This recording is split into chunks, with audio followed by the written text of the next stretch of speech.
Hello everyone, welcome to my YouTube channel English literature zone. आज के video में हम लोग द रोड नॉट टेकन, जो कि रॉबर्ट फ्रॉस्ट की काफ़ी फेमस पोएम है, उसके बारे में पढ़ेंगे। तो वीडियो शुरू करते हैं। वीडियो जो है काफ़ी इजी लैंग्वेज में होगा। वीडियो के थ्रू आपका हेल्प होता है आपके सिलेबस का है, तो प्लीज़ आप लोग वीडियो को लाइक करना, चैनल को सब्सक्राइब करना और कमेंट करके बताना वीडियो को कैसा लगा, क्योंकि नो डाउट्स इसी नोट्स के लिए आपको पेड करना होता है ना, तो प्लीज़ आपका हेल्प होता है, तो आप लोग चैनल को सब्सक्राइब करना। तो आज का जो हम पोएम लिख रखे हैं उसको पॉइंट वाइज मतलब अलग किए हुए हैं। इसमें इंट्रोडक्शन, थीम, सारी कुछ के बारे में, टाइटल के बारे में, स्ट्रक्चर और फिर पोएम का एक्सप्लेनेशन भी डिस्कस किए हैं, एंड में कंक्लूजन भी दिए हुए हैं। ठीक है, तो अगर आपको मतलब 15 to 20 मार्क्स का क्वेश्चन आता है इस पोएम से रिलेटेड और इसमें क्रिटिकल एप्रिसिएशन लिखना हो, तो सेम आप पॉइंट डाल के लिख सकते हो। आप ब्लैक ब्लू का यूज़ कर सकते हो, तो सेम पॉइंट डाल के लिख सकते हो। अगर क्रिटिकल एप्रिसिएशन आता है द रोड नॉट टेकन का, या फिर पोएम को डिस्क्राइब करने बोल दिया जाए द रोड नॉट टेकन को, तो लिख सकते हो। बट अगर किसी और तरीके से आंसर को पूछा जाए द रोड नॉट टेकन से, तो उसको फिर आपको ये पॉइंट बना के तो नहीं लिखना है, मतलब क्योंकि क्रिटिकल एप्रिसिएशन के बदले कुछ और पूछ रहे तो तब ये आपको पॉइंट नहीं मेंशन करना है। ठीक है, और अगर 10 मार्क्स का क्वेश्चन आ जाता है तो फिर इस पोएम को, इस नोट्स को थोड़ा आपको मतलब शॉर्ट भी करना होगा, क्योंकि ये 15 to 20 मार्क्स के लिए ठीक है, बट 10 मार्क्स के लिए आपको थोड़ा छोटा करना होगा। और फिर भी अगर आपको कोई प्रॉब्लम होता है नोट से रिलेटेड या कोई डाउट है, तो आप इंस्टाग्राम पे टेक्स्ट कर सकते हो। इंस्टाग्राम का लिंक भी आपको इसी वीडियो के डिस्क्रिप्शन में मिल जाएगा। तो वीडियो शुरू करते हैं। The poem the road not taken is about the choice. जो हम लोग की पोएम है द रोड नॉट टेकन, एक चॉइस के बारे में है। One has to make in life, जो कि हर किसी को लेना होता है अपने लाइफ में। ठीक है, it was written by a great American poet Robert Frost. इसको लिखा गया एक महान अमेरिकन पोइट रॉबर्ट फ्रॉस्ट के द्वारा। It was first published in August of 1915 in the Atlantic. इसको पहली बार द अटलांटिक में 1915 में पब्लिश करवाया गया था, अगस्त के। And later published as the first poem in the collections Mountain Interval. उसके बाद इसको एक पोएम के कलेक्शन माउंटेन इंटरवल में पब्लिश करवाया गया है फर्स्ट पोएम के रूप में ऑफ 1916 में। Robert Frost wrote this poem to highlight a trait of and poke at his friend. ठीक है, रॉबर्ट फ्रॉस्ट जो है इस पोएम को लिखते हैं, हाईलाइट मतलब प्रकाश डालते हैं एक विशेषता पर और अपने फ्रेंड का मजाक बनाते हैं, हिज फ्रेंड एडवर्ड थॉमस का। ठीक है, ये याद रखिएगा, ऑब्जेक्टिव पॉइंट ऑफ व्यू से इंपॉर्टेंट हो जाता है। एडवर्ड थॉमस का मजाक बनाते हैं। एंड इंग्लिश वेल्स पोइट, जो कि इंग्लिश वेल्स पोइट हैं, कौन है? Edward Thomas. Who was out walking with Frost, जो जब भी मतलब बाहर जाते हैं फ्रॉस्ट के साथ इन इंग्लैंड में, would often regret not having taken a different part. वो हमेशा रिग्रेट करते हैं कि हम कोई दूसरा पार्ट जो है, मतलब इट मीन्स दूसरा रास्ता क्यों नहीं चूज़ किए हैं जब भी वो बाहर जाते हैं। थॉमस एडवर्ड रॉबर्ट फ्रॉस्ट के साथ तो हमेशा इस चीज़ के लिए रिग्रेट करते हैं कि हम उनको दूसरा रास्ता लेना चाहिए। ठीक है, तो इसी चीज़ का मतलब विशेषता और एक तरह से मजाक भी बनाते हैं अपने फ्रेंड का इस पोएम के थ्रू। वन डे, एक दिन, while walking in a forest, जब मतलब जंगल में घूमते हुए, the poet also arrived at a place, poet भी ऐसे जगह पे पहुंच जाते, where the road diverged into two, जिसमें जहाँ पे क्या हुआ था कि आगे जाके रोड दो भागों में बटा हुआ था। डाइवर्स्ड यानी अलग हो जाएंगे, दो भागों में अलग हो गया। So he had to decide which road he should take, तो इसलिए अब पोइट को भी डिसाइड करना था कि किस रोड, इट मीन्स कौन सा रास्ता उनको चूज करना है। The poet is dilemma. Now अब पोइट किस में है? डेलेमा, इट मीन्स दुविधा में है। However he decide to take the second path, हालांकि वो डिसाइड कर लेते हैं कि उनको सेकेंड दूसरे रास्ते से जाना है। And thought of travelling first some other day in future, और सोचते हैं कि जो दूसरा रास्ता है ना उसको किसी मतलब दूसरे दिन वहाँ पे उस रास्ते से जाया जाएगा। अब आगे हम लोग अबाउट पोइट के बारे में देखते हैं। The poet of this poem was a great American poet Robert Lee Frost. इस पोएम के जो पोइट हैं वो महान American poet Robert Lee Frost है। Who was also the winner of 4 Pulitzer prize, जो कि 4 पुलिट्जर प्राइज के विनर भी रह चुके हैं। His poem were first published in England before they were published in America. उनके पोएम को क्या किया जाता था ना, वैसे तो वो अमेरिकन पोएट थे, ठीक है, रॉबर्ट फ्रॉस्ट अमेरिकन पोएट है, लेकिन उनके पोएम को अमेरिका में पब्लिश करवाने से पहले इंग्लैंड में पब्लिश करवाया जाता था। Frost is highly regarded for his realistic depiction of rural life. तो फ्रॉस्ट मतलब मेनली इस चीज़ के लिए जाने जाते थे कि वो एकदम वास्तविक डिपिक्शन, व्याख्या करते थे रूरल, इट मीन्स ग्रामीण जीवन का। ठीक है, वास्तविक पिक्चर प्रेजेंट करते थे गांव के लोगों का। He is great at sharing the beauty of the world around him. Through is poetry, और अपनी पोइट्री के थ्रू क्या करते थे, अपने चारों ओर की सुंदरता जो है उनके चारों ओर, उस चीज़ को भी मतलब बहुत अच्छे से एक रियलिस्टिक तरीके से, एक वास्तविक तरीके से बताते थे। ही राइट सिंपली, साधारणतः लिखते थे, इट मीन्स नॉर्मल लैंग्वेज में लिखते थे, बट इंसाइटफुल्ली, लेकिन ऐसी मतलब एकदम सटीक लिखते थे, और इंसाइटफुल इट मीन्स गहरी समझ के साथ, जिसमें बहुत सारी नहीं होता है, मतलब एकदम जब आप इनकी पोएम पढ़ रहे हो ना तो आपको लगे जैसे वो दृश्य आपके सामने है, जिस चीज़ के बारे में पोइट बात किए हुए हैं अपनी पोएम में। About common and ordinary experience, अपने साधारण एक्सपीरियंस के बारे में ही लिखते हैं। His best known poem include, उनकी मतलब बेस्ट नोन पोएम में शामिल है the road not taken and stopping by woods on a snowy evening. तो आज द रोड नोट टेकन पे हम ऑलरेडी वीडियो अपलोड कर रहे हैं, और इससे पहले हम stopping by woods on a snowy evening पे ऑलरेडी वीडियो अपलोड कर रखे हैं, जिसका कि लिंक आपको इस वीडियो के डिस्क्रिप्शन में मिल जाएगा। तो फिर आगे हम लोग देखते हैं पोएम के थीम को देखते हैं। The main theme of this poem is that life is full of choices. इस पोएम का जो मेन थीम है ना वो ये है कि लाइफ जो है विकल्पों से भरा है, चॉइस से भरा पड़ा है, which will define our destiny, जो कि हमारे डेस्टिनी मतलब भविष्य को, एक तरह से भाग्य को निर्धारित करती है कि आगे हमारे साथ क्या होगा। मतलब जो चीज़, कोई भी चीज़ आता है, किसी भी चीज़ में हम क्या चूज़ करेंगे तो वो आगे हम लोग का फ्यूचर डिसाइड करेगी।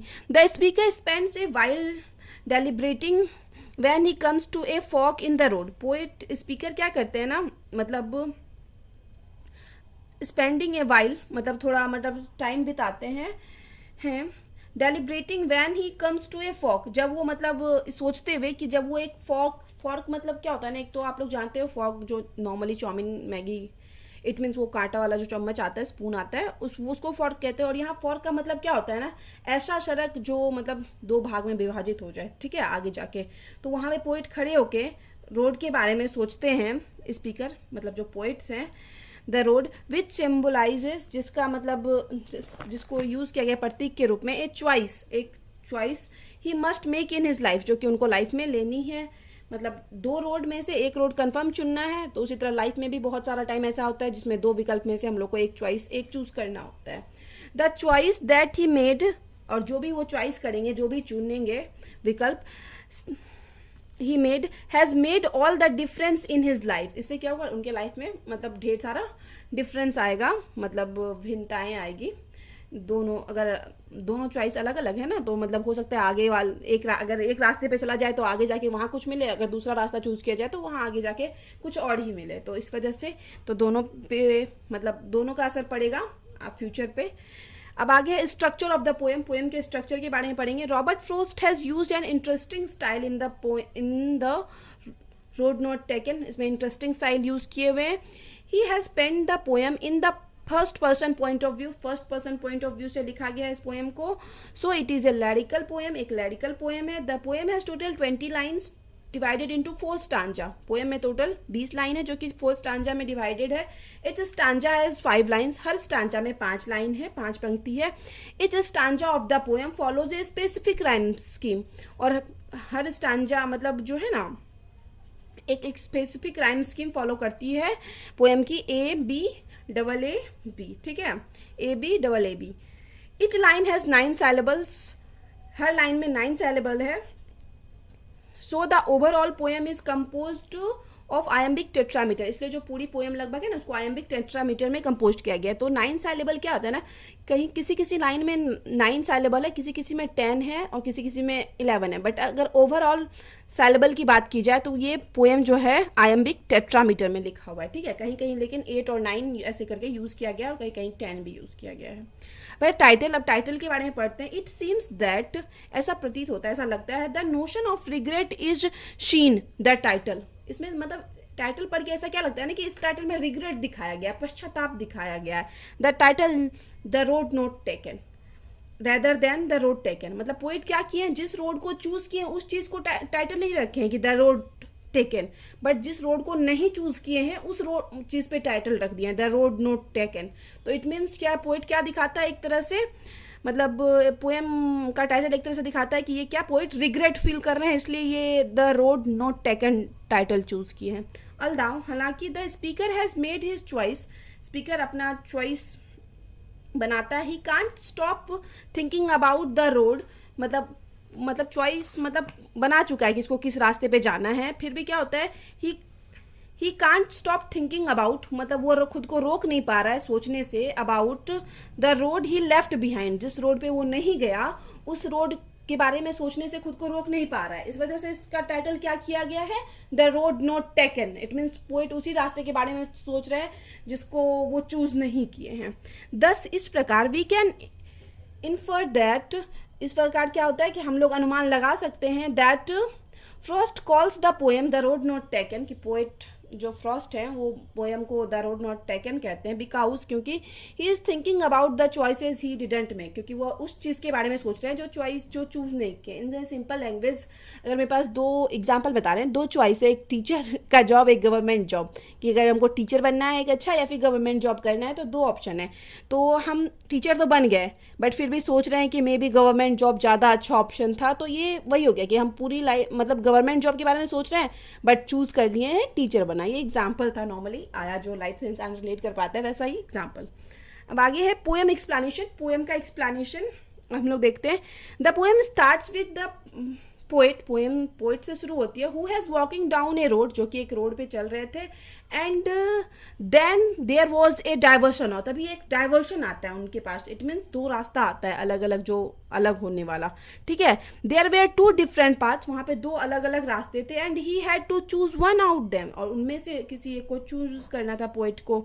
द पोएट सेज, पोएट कहते हैं, as he was one person, क्योंकि पोएट सिर्फ एक ही इंसान है, he had to choose one out of this, दोनों में से किसी एक को ही चुनना पड़ेगा, इनमें से किसी एक को। अब फिर आगे है टू येलो वुड मीन्स, और यहाँ पे जो मतलब येलो वुड्स मतलब एक येलो जंगल की बात की गई है कविता में। ए फॉरेस्ट, जिसका कि अर्थ होता है एक ऐसा जंगल, विथ लिव्स मतलब पत्तों के साथ, which are wearing out and they have turned yellow in colour, कि मतलब ऐसा जंगल जिसके कि पत्ते क्या हो चुके हैं, येलो कलर के हो चुके हैं, पीला हो चुका है, इट मीन्स पत्ता। And the season of autumn, मतलब पत्ता क्या हो गया है कि पीला हो चुका है, और ये मतलब ऑटम का सीजन है, ठीक है। इट मीन्स पतझड़ का सीजन है, पत्ते मतलब नीचे गिरने से पहले येलो, थोड़ा येलोइश कलर का हो जाता है ना, तो वही ऑटम का सीजन बताया गया है। The poet kept standing this, poet मतलब इसके सामने खड़े हैं, and looked at the path, उस रास्ते को देख रहे हैं, वेरी केयरफुल्ली, बहुत अच्छे से एकदम ऑब्जर्व कर रहे हैं ध्यानपूर्वक। As far as he could see it, मतलब जितनी दूर तक दोनों रास्ते को देख सकते थे, सामने खड़े होकर देख रहे हैं कि ये वाला रास्ता आगे जाके इधर मुड़ रहा है, ऐसे मुड़ रहा है, सामने खड़े होके, और दूसरे वाले रास्ते को भी देख के मतलब सोच रहे हैं कि ये रास्ता आगे जाके ऐसे है, ठीक है।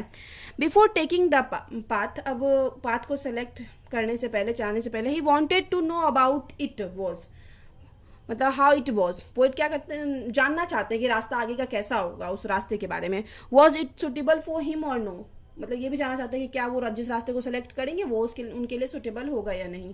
It also happen in our life, और ये चीज़ हमारे जीवन में भी होता है। वैन वी हैव चॉइसेस, जब हम लोग के पास विकल्प होता है, अल्टरनेटिव मतलब एक अल्टरनेटिव विकल्प होता है, बट वी हैव टू, लेकिन चूज ओनली वन, लेकिन क्या होता है, दो विकल्प होता है लेकिन हम लोग को चूज किसी एक को ही करना पड़ता है आउट ऑफ देम, उनमें से। We take time to think about the pros and cons, इसमें क्या कॉन्स क्या होता है, मीन्स कि हम लोग को क्या मतलब टाइम लेना चाहिए सोचने के लिए, इसका अच्छा बुरा, कोई भी रास्ता सेलेक्ट करने से, जैसे पोएट सोच रहे हैं कि क्या उनके लिए अच्छा होगा, उसी तरह हम लोग को लाइफ में भी सोचना चाहिए कि क्या ये चीज़ अच्छा रहेगा बुरा रहेगा, तो ये चीज़ सोचना चाहिए। Whether it is suitable for us, कि क्या ये हम लोग के लिए सुटेबल है और नोट या नहीं है, and only then we take a decision, और उसके बाद ही क्या करना चाहिए, हम लोग को डिसीजन लेना चाहिए on what path we should choose, कि हम लोग कौन सा रास्ता चूज करेंगे। अब आगे है इन द सेकेंड स्टांजा में द पोएट सेज, पोएट कहते हैं, he kept on looking at one path, कि वो एक पाथ एक रास्ते को देखते हैं, फॉर ए लॉन्ग टाइम, लंबे समय तक, to check if it the right path or for him or not, मतलब लंबे टाइम तक एक रास्ते को देखते हैं और सोचते हैं कि पता नहीं ये रास्ता सही होगा उनके लिए या फिर नहीं होगा। And then he decided and started walking on other path, और उसके बाद क्या करते, डिसाइड करके दूसरे रास्ते पे चलना शुरू करते हैं। बिकॉज ही फेल्ट, क्योंकि उनको ऐसा अनुभव होता है, दैट बोथ पाथ वे आर इक्वली गुड, कि दोनों पाथ बिल्कुल इक्वली ही सही हैं। ही फेल्ट मे बी, शायद उनको ऐसा अनुभव हो रहा है, that may be this path is better for him, मतलब उनको लग रहा है कि जो रास्ता वो चूज़ नहीं किए उससे ज़्यादा बेटर जो अभी चूज़ किए वो है। सो ही चूज़ इट, इसलिए वो इसको चूज़ किए। As it had grass on it, और उस पाथ में क्या है, ग्रास है, घास है, विच मीन जिसका अर्थ है दैट इट वॉज अनयूज्ड, ये अनयूज्ड है, इट मीन ज़्यादा आदमी इस रास्ते से नहीं गया है। Not many people had walked on this, मतलब यही हो गया कि घास अगर क्या एकदम बिल्कुल ग्रीन है और बिल्कुल क्लीन दिख रहा है पोइट को, तो पोइट को लग रहा है कि ज़्यादा आदमी, कोई भी आदमी इस रास्ते से नहीं गया है, इस this on this path earlier, it means पहले नहीं गया है। That is why this path was grassy, इस वजह से ये पाथ क्या है, ग्रासी है, पूरा घास से बड़ा है। After he walked on the path for some distance, अब कुछ दूर चलने के बाद उस रास्ते पे ही रियलाइज्ड, पोइट को ऐसा लगता है that both the paths were similar and worn out, मतलब दोनों पाथ जो हैं एक जैसे हैं, एक जैसा यूज हुआ है, मतलब दोनों पाथ पे आदमी ऐसा लगता है उनको कि दोनों एक जैसे रास्ते हैं।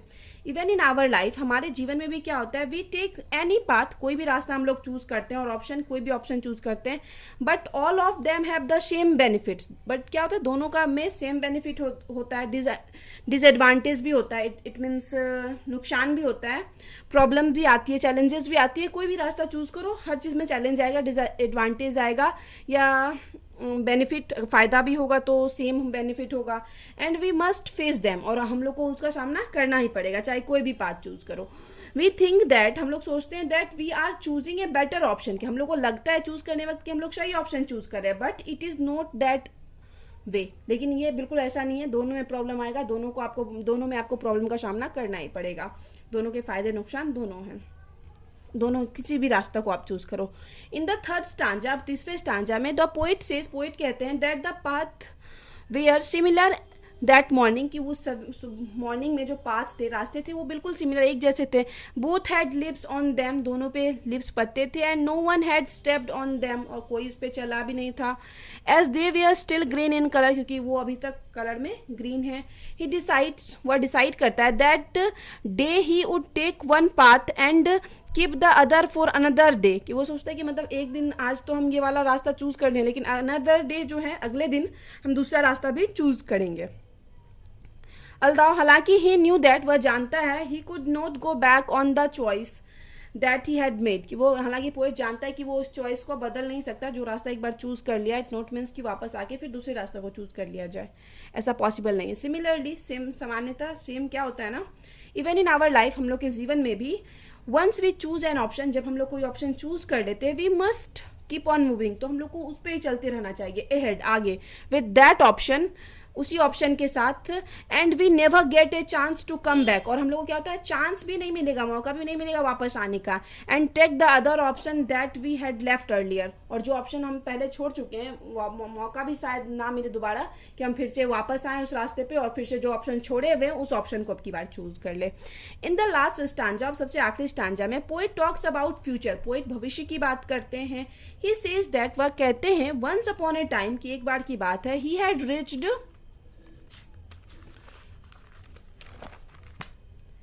सच a point in life that there were two option, की लाइफ में, पोइट कहते हैं कि फ्यूचर में भी ऐसा होगा कि एक ऐसा पॉइंट आएगा जब वो, उनके पास लाइफ में भी दो ऑप्शन होगा फॉर हिम, उनके लिए, and he travelled on that road which had been travelled upon by lesser number of people, और पोइट क्या बोलते हैं कि मतलब वो वैसे रास्ते को चूज करेंगे या चलेंगे जिसपे क्या होता है, लेसर, इट मीन्स कम से कम लोग गए हुए हों, ठीक है। That decision of his decided his future, और वो जो डिसीजन होगा कौन सा रास्ता चूज करना है, कौन सा ऑप्शन चूज करना है, वही चीज़ उनका क्या करेगा, फ्यूचर भी डिसाइड करेगा लाइफ का। अब आगे है कंक्लूजन है यहाँ से, ठीक है। आप अगर पॉइंट वाइज लिखते हो क्रिटिकल एप्रिसिएशन 15 to 20 मार्क्स के लिए, तो यहाँ कंक्लूजन लिखोगे 10 इस प्रकार, the poem the road not taken is about the journey of life, ये लाइफ के जर्नी के बारे में है mainly. We never know where life will take us, हम लोग नहीं जानते कि लाइफ हम लोग को कहाँ ले जाएगी। So pre planning what the end of the road looks like for our selves, मतलब क्या, मतलब पहले से प्लान की रखना है कि मतलब जो भी ऑप्शन चूज करते हैं उस ऑप्शन का अंत क्या होगा, या फिर ये रास्ता सही रहेगा या नहीं रहेगा। एंड बिल्डिंग रिग्रेट इट सिली, और पहले से उस चीज़ के लिए रिग्रेट करना कि हम क्यों ये चीज़ चूज़ कर लिया, सेकेंड वाला ऑप्शन चूज़ करते तो ज़्यादा बेटर रहता, उस चीज़ के लिए रिग्रेट करना एक सिलीनेस, इट मीन्स क्या है, मूर्खता है। Life is about the path, life उस रास्ते के बारे में है, we do choose to walk through, जिसको हम चूज किए हुए हैं चलने के लिए, ठीक है। लाइफ में उस चीज़ के बारे में सोचना चाहिए जिसको हम चूज ऑलरेडी कर चुके हैं, note about the road not taken, ना कि उस चीज़ के बारे में जिसको हम चूज नहीं किए। फिर से यहाँ सेम एग्जांपल, कोई एक चीज़ को जो चूज कर रखे हैं उस चीज़ के बारे में सोचो, इट नॉट मीन्स, और जो पीछे छूट गया है, जो चीज़ को हम चूज ही नहीं किए उस चीज़ के बारे में सोचना व्यर्थ है। फिर आगे है the poem also gives a very strong message for all the students. Poem जो है सारे विद्यार्थी स्टूडेंट्स को भी अच्छा एक स्ट्रॉन्ग मैसेज देती है that every student should be wise and he be careful, कि सारा जो स्टूडेंट होता है ना उनको भी बहुत ज़्यादा वाइज होना चाहिए और केयरफुल होना चाहिए while making choice out of the option, जब उनको कुछ ऑप्शन में से, कुछ विकल्प में से चूज करना हो, चुनना हो, that they have in their life, जब उनके लाइफ में विकल्प आए, ऑप्शन आए, तो उसको जब चूज करना हो तो स्टूडेंट को केयरफुल होना चाहिए। बिकॉज क्योंकि their future depends on the choice, क्योंकि उनके चॉइस पे, उनके विकल्प पे, जो भी ऑप्शन चूज करेंगे उस पर उनका भविष्य डिपेंड करता है। दैट दे मेक टूडे, जो कि जो भी ऑप्शन चूज करेंगे आज उस पर उनका भविष्य डिपेंड करता है। इसलिए स्टूडेंट को भी अपने चॉइस को लेके काफ़ी मतलब सोच समझ के लेना चाहिए और जो एक बार ले लेना चाहिए उस पर फिर फोकस्ड होना चाहिए। तो यहाँ पे वीडियो ख़त्म होता है। वीडियो अगर अच्छा लगा आपको, आपके लिए हेल्पफुल है, तो प्लीज़ आप लोग वीडियो को लाइक करना, चैनल को सब्सक्राइब करना और कमेंट करके बताना वीडियो को कैसा लगा। मिलते हैं नेक्स्ट वीडियो में नेक्स्ट टॉपिक के साथ।